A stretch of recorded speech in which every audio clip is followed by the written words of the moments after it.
and welcome to Mission Alive. Do you read the Bible very often? I love reading the stories of the Old Testament, and I notice how many times, how many different titles the Old Testament people, the Jewish people, gave to God. They said, God, you are my rock, you are my fortress, you are my cup, you are my prize, you are my tent, you are my spear. You are. If you go through the Bible, you will see so many things, and each one of them fitted into their life. We don't use the word fortress because we haven't got people fighting against us, trying to take our land, pushing us. But the Jewish people did. All their cities had big walls around them. They were fortresses. You are my rock. They stood high on a rock so they could see what was happening around them. God was their rock because when Moses struck the rock, water came out and gave them life. You are my prize. That was what the king fought for. He fought for a prize. He fought for another country, or he fought to gain another kingdom, or he fought to gain another wife. You are my prize. God is my prize. That's what the Jewish people said. You are my cup. Oh, the king's cup was so important in the Old Testament. Only the king drank from the king's cup. Important men always had their own cup. This is my cup. God, you are my cup. And when I drink from you, I am made strong. So today, what would you call God?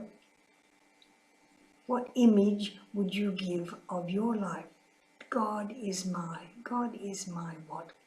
I remember once giving a Sunday school workshop, and I asked this question of the participants.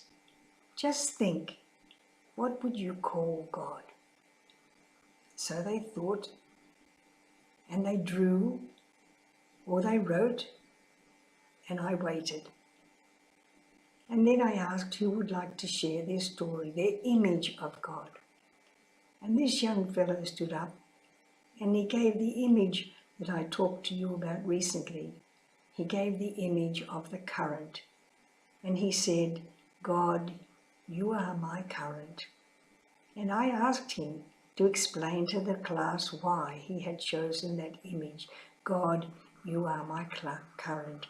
Because many of the people came from the highlands. They didn't know anything about the sea.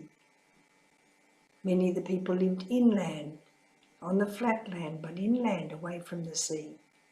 He lived on the coast. The sea was his world.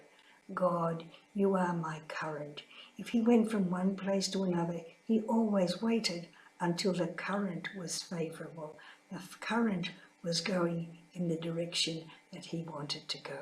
God, you are my current. So he explained, if I am on an island and I want to get across to another island, I don't just go straight across. If I do, I will struggle. I will have difficulties. There will be waves. It will be very hard. The water will be against me. But if I go up and down and up and down, the current is carrying me. The only time I really have to work is when I turn at the corners, turn at the end of the current to come back on the next current. And he said, that is what God is in my life. God is taking me to where he wants me to be. God is my current. I have to do something.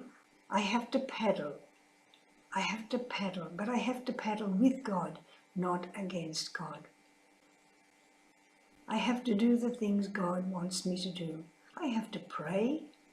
I have to look after my family. I have to be honest.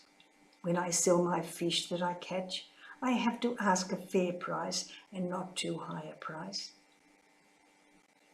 These are the things in my life. And in my life, God is my current. I have fish to sell. I have to get to another island. My canoe takes me across, but it follows the current. So God is my current. I am in my body. My body is like the canoe, and God is taking me where He wants me to go. So this week, make sure you let God take you where God wants you to go. Goodbye, and see you again another time.